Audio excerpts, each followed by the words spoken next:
Bismillahirrahmanirrahim. Assalamualaikum warahmatullahi wabarakatuh.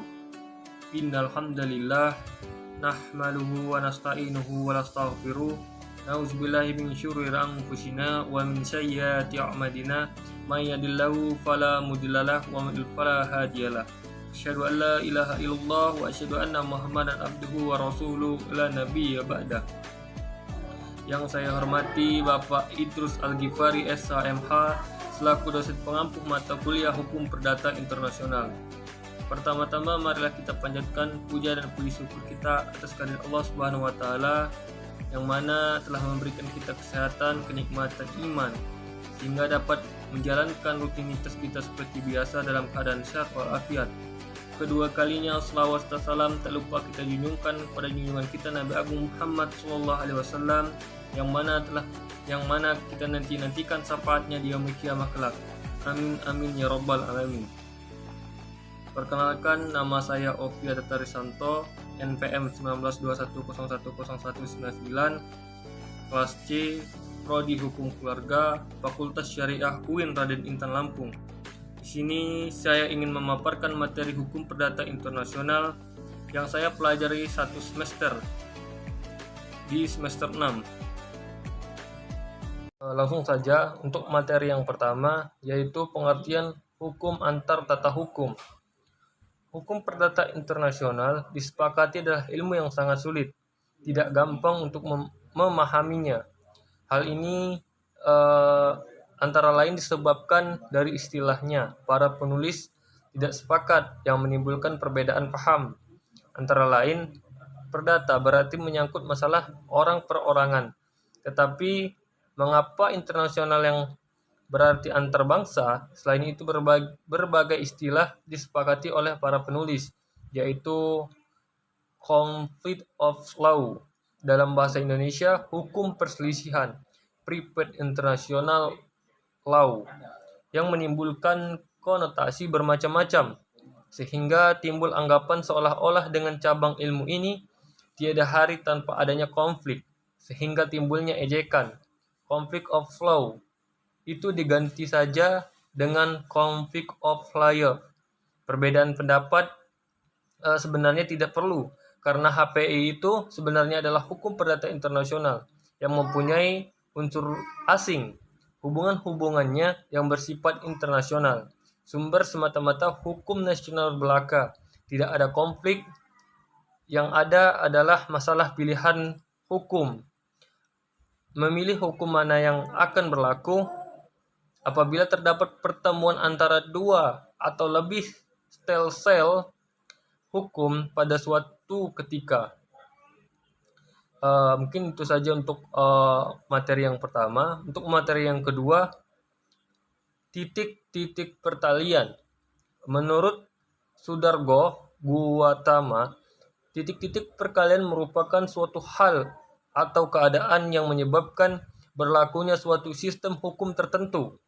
Kaitan antara fakta-fakta yang ada di perkara dengan suatu tempat, negara, dan juga sistem hukumnya. Kewarganegaraan, pihak pewaris, tempat kediaman tetap, domisili pewaris, letak benda, tempat perbuatan hukum dilakukan, tempat perkara diajukan.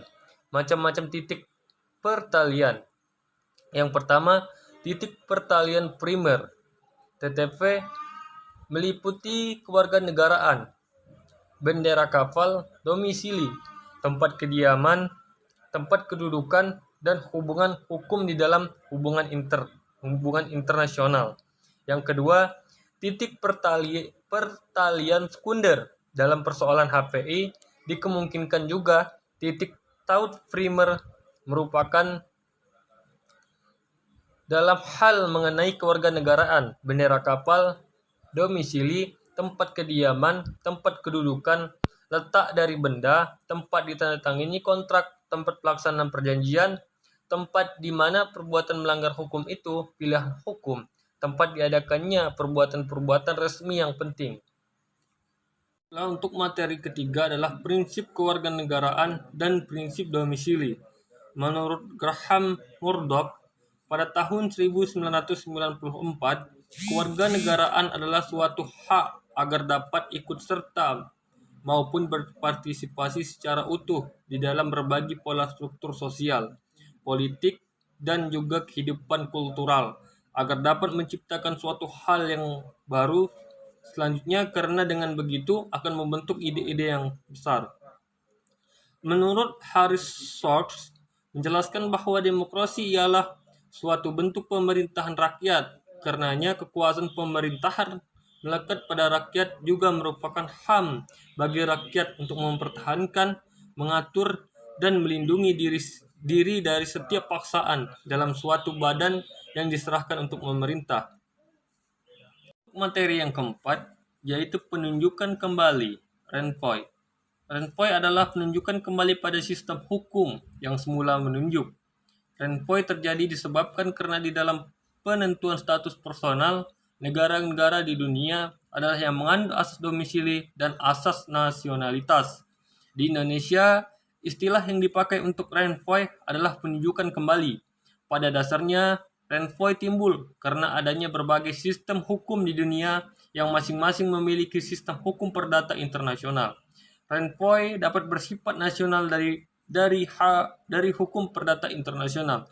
Masalah Renvoy mempunyai hubungan erat dengan persoalan prinsipil, masalah supranasional atau nasional. Jika dianggap hukum perdata internasional bersifat supranasional, maka tentunya tidak ada tempat untuk Renvoy. Kaidah-kaidah hukum perdata internasional menurut pandangan ini berasal dari tata tertib hukum yang lebih tinggi daripada tata tertib pembuatan undang-undang nasional dan mempunyai kekuatan hukum dengan tidak menghiraukan apakah pembuatan undang-undang mengoper atau menolak Renvoy. Maka hukum perdata internasional yang bersifat supranasional inilah yang selalu berlaku. Tidak semua penulis setuju dengan Renvoy, yaitu Renvoy tidak logis, Renvoy merupakan penyerahan kedaulatan legislatif, Renvoy membawa ketidakpastian hukum.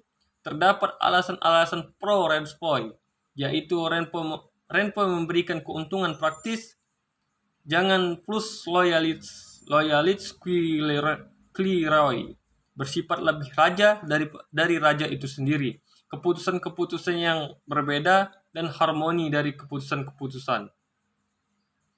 Untuk materi yang kelima adalah kualifikasi. Di dalam hukum perdata internasional, kualifikasi ada lima macam, yaitu kualifikasi lex fori, kualifikasi lex causa, kualifikasi bertahap yang terdiri dari dua macam, yaitu tahap kualifikasi otonom, forum mempergunakan metode perbandingan hukum, kualifikasi hukum perdata internasional bertitik tolak dari adanya pandangan bahwa setiap kualifikasi berdasarkan hukum perdata internasional dianggap mempunyai tujuan tertentu yang ingin dicapai dalam melakukan kualifikasi terhadap suatu peristiwa hukum. Untuk materi yang keenam, ketertiban umum. Prinsip ketertiban umum atau public order atau public policy dalam hukum perdata internasional dikenal di setiap negara terkait dengan penerimaan hukum asing di suatu negara, maupun prinsip ini diatur dengan konsep yang berbeda-beda. Suatu negara tidak bertahap dan hendak merupakan suatu hukum asing. Akan dilihat apakah hukum asing tersebut bertentangan dengan ketertiban umum atau tidak. Jika bertentangan dengan ketertiban umum, maka hukum asing tersebut tidak dapat diterapkan. Penerapan ketertiban umum ini juga dapat terkait dengan prinsip-prinsip lain dalam hukum perdata internasional, seperti prinsip nasionalitas dan domisili, serta pelanjutan keadaan hukum atau hak-hak yang telah diperoleh. Untuk materi yang ketujuh, yaitu penyeludupan hukum. Penyeludupan hukum adalah suatu perbuatan yang bertujuan untuk menghindari berlakunya hukum nasional, sehingga yang bersangkutan memperoleh suatu keuntungan-keuntungan tertentu sesuai dengan keinginannya. Sebab baginya berlaku hukum asing. Istilah penyeludupan hukum lainnya ialah withholding. Dapat juga diartikan bahwa suatu perbuatan yang dilakukan di suatu negara asing dan diakui sah di negara asing itu akan dapat dibatalkan oleh negara forum atau tidak diakui oleh forum bila perbuatan itu dilaksanakan di negara asing yang bersangkutan dengan tujuan untuk menghindarkan diri dari aturan-aturan lex fori yang akan melanggar perbuatan semacam itu dilaksanakan di wilayah forum. Ketertiban umum dan penyeludupan hukum mempunyai hubungan yang erat. Kedua-duanya ini bertujuan agar supaya hukum nasional dipakai dengan menyimpangkan hukum asing. Hukum asing dinyatakan tidak berlaku jika dipandang sebagai penyeludupan hukum. Keduanya hendak mempertahankan hukum nasional terhadap kaidah-kaidah hukum asing. Penyeludupan hukum justru bertentangan dengan hak-hak yang telah diperoleh karena pada penyeludupan hukum kaidah-kaidah asing dikesampingkan dengan hukum nasional dipergunakan. Untuk materi yang ke-8, yaitu pilihan hukum dalam hukum perdata internasional. Penyelesaian sengketa kontrak perdata internasional melalui pengadilan seringkali menimbulkan ketidakpuasan bagi pihak yang dikalahkan, sebab hakim dalam pengadilan harus menentukan lex causa, hanya hukum yang seharusnya berlaku terlebih dahulu, dan terkadang lex causa tidak begitu familiar bagi hakim atau bagi salah satu pihak. Belum lagi ada faktor-faktor non-yuridis yang banyak mempengaruhi peradilan sehingga kondisi tersebut bisa menghasilkan keputusan yang kurang memuaskan. Salah satu solusi untuk mengatasi hal tersebut, para pihak dapat membuat pilihan hukumnya atau pilihan forumnya, sehingga diharapkan dapat memperoleh keputusan dalam penyelesaian sengketa yang timbul dalam kontrak perdata internasional yang memuaskan. Pilihan hukum adalah hukum yang dipilih oleh para pihak dalam kontrak sebagai alat untuk menginterpretasikan kontrak tersebut dan untuk menyelesaikan jika terjadi sengketa. Fungsi pilihan hukum dalam suatu kontrak internasional adalah antara lain menjamin kepastian hukum dalam penyelesaian sengketa sebagai antisipasi para pihak jika terjadi sengketa, dan diharapkan mewujudkan keadilan dan dalam penyelesaian sengketa dalam kontrak. Untuk materi selanjutnya, yaitu materi yang ke-9, hak-hak yang telah diperoleh. Dalam bidang hukum perdata internasional, istilah hak-hak yang diperoleh ini dipakai untuk mengedepankan bahwa perubahan dari fakta-fakta tidak akan mempengaruhi berlakunya kaidah yang semula dipakai. Hak yang telah diperoleh menurut ketentuan hukum negara asing diakui dan seperlunya dilaksanakan oleh hakim Inggris.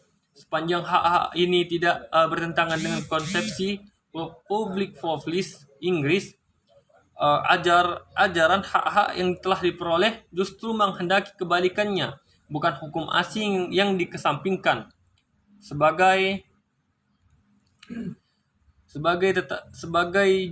Justru hukum asing inilah yang diakui dan dipergunakan. Prinsip hak-hak yang telah diperoleh dapat dipergunakan untuk memperbaiki atau memperlembut pelaksanaan prinsip ketertiban umum. Dalam ketentuan pasal 16 AB pasal 3 yang menganut prinsip nasionalitas, menurut Wijordo Projodikoro dapat dilihat adanya unsur-unsur pelanjutan keadaan, seolah-olah prinsip pelanjutan keadaan hukum atau penghormatan terhadap hak-hak yang telah diperoleh termasuk pula dalam peraturan tertulis yang berlaku di Indonesia. Satu dan lain karena dalam pasal 16 AB ini dipergunakan kata Vliegen Verband dari pengaturan-pengaturan mengenai status dan wewenang warga negara Indonesia. yang berada di luar negeri. Juga pasal 17 AB yang menganut asal lex Raicitae pada pokoknya berdasarkan pula atas prinsip kelanjutan keadaan hukum. Untuk materi yang ke-10, persoalan dan penyesuaian. Persoalan pendahuluan dalam hukum perdata internasional adalah suatu persoalan atau masalah hukum perdata internasional dalam sebuah perkara yang harusnya dipecahkan terlebih dahulu sebelum putusan terhadap masalah hukum perdata internasional yang menjadi pokok perkara dapat ditetapkan oleh hakim. Profesor Kersher dalam bukunya Privat International Law, ada kalanya dalam suatu perkara hukum perdata internasional, pengadilan tidak saja dihadapkan pada masalah utama, tetapi juga suatu masalah subsidiar setelah hukum yang harus diberlakukan terhadap masalah utama ditetapkan melalui penerapan kaidah hukum perdata internasional yang relevan, maka kemungkinan adanya kebutuhan untuk menentukan kaidah hukum perdata internasional lainnya untuk menjawab masalah subsidiar yang berpengaruh terhadap penyelesaian masalah utama. Untuk menentukan apakah dalam sebuah perkara hukum perdata internasional terdapat persoalan pendahuluan, maka perlu diketahui 3 persyaratan yang dihadapi dalam perkara hukum merupakan masalah hukum perdata internasional yang berdasarkan kaidah hukum perdata internasional. Forum harus tunduk pada hukum asing.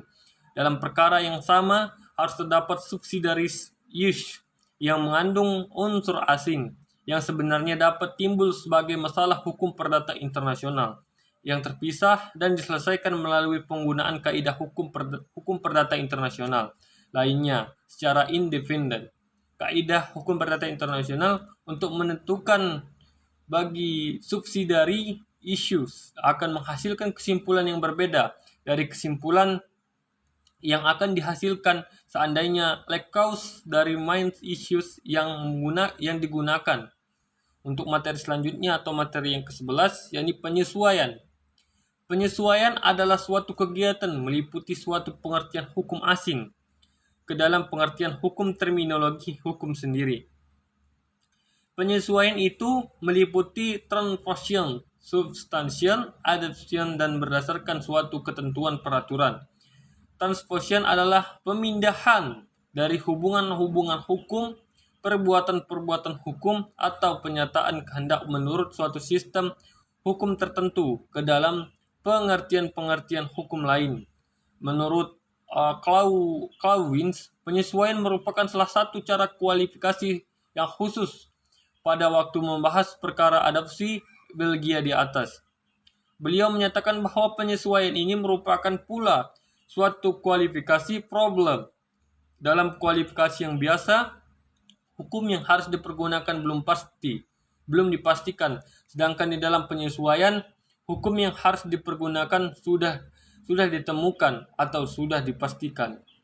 Untuk materi terakhir atau materi ke-12, timbal balik dan pembalasannya. Timbal balik dimaksudkan suatu keadaan yang dihendaki. Pembalasan merupakan cara untuk mencapai keadaan tersebut. Timbal balik mempunyai lingkungan berlaku umum, diberlakukan terhadap semua negara asing. Pembalasan hanya pada negara-negara tertentu yang secara melawan hukum telah melakukan perbuatan yang harus dibalas. Contoh, pemaikan serentak, timbal balik, dan pembalasan. Hukum acara perdata Jerman tentang kemungkinan berperkara bebas biaya. Orang asing tidak diberikan hak perkara bebas biaya apabila orang Jerman di negara asing yang bersangkutan tidak diberikan hak merupakan pembalasan hanya pada negara-negara tertentu yang secara melawan hukum telah melakukan perbuatan yang harus dibalas. Kami condong kepada pendirian bahwa pemakaian hukum asing sama sekali bukan merupakan suatu pengorbanan. Pemakaian hukum asing hanya dilakukan oleh karena ini tidak adalah cocok karena memenuhi rasa keadilan dan kebutuhan hukum dari para justiciables dalam hubungan internasional. Apabila kita saksikan bahwa kaidah-kaidah hukum perdata internasional asing bersangkutan sengaja hanya untuk menguntungkan kepada warga negara sendiri dengan merugikan orang lain, jika hal ini dilakukan, maka adanya alasan untuk melakukan pembalasan secara timbal balik. Demikian mengenai luas bidangnya. Prinsip timbal balik kuat pada kondisi dengan diragukan pada kaidah-kaidah hukum perdata internasional dan sama sekali tidak tepat untuk keputusan hakim asing. Mungkin itu saja yang bisa saya sampaikan. Mohon maaf apabila ada kesalahan. Unzur maqala wala tanzur maqala. Saya akhiri. Assalamualaikum warahmatullahi wabarakatuh.